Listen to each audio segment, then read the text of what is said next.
Angkatan Bersenjata Yaman merilis rekaman video yang menunjukkan operasi militer mereka menenggelamkan kapal Magic Seas di Laut Merah. Penenggelaman ini diklaim sebagai respons terhadap pelanggaran arahan blokade yang diberlakukan terhadap Gaza. Rekaman eksklusif yang diunggah di platform Telegram Yaman pada Selasa 8 Juli 2025 itu memperlihatkan detik-detik sebelum insiden terjadi. Awak kapal Magic Seas tampak mengabaikan peringatan berulang yang disampaikan oleh Angkatan Laut Yaman.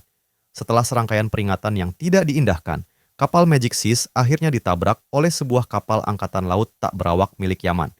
Tidak lama kemudian, pasukan khusus Angkatan Laut Yaman melakukan penyergapan terhadap kapal tersebut.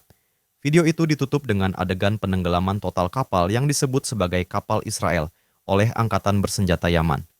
Perlu diketahui, beberapa laporan menyebutkan Magic Seas adalah kapal kargo berbendera Liberia dan dioperasikan oleh perusahaan Yunani.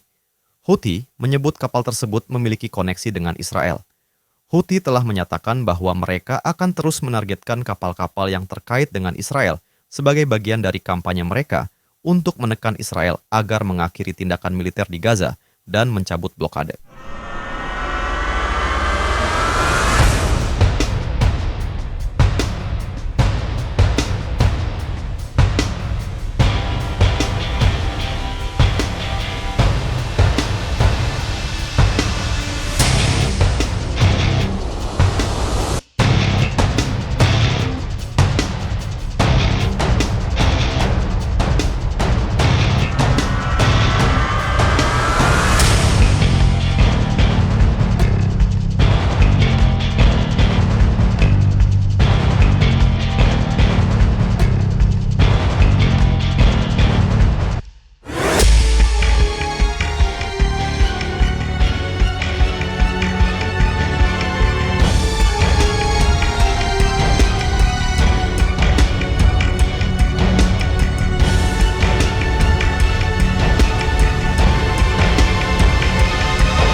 Download Tribun X sekarang, menghadirkan lokal menjadi Indonesia.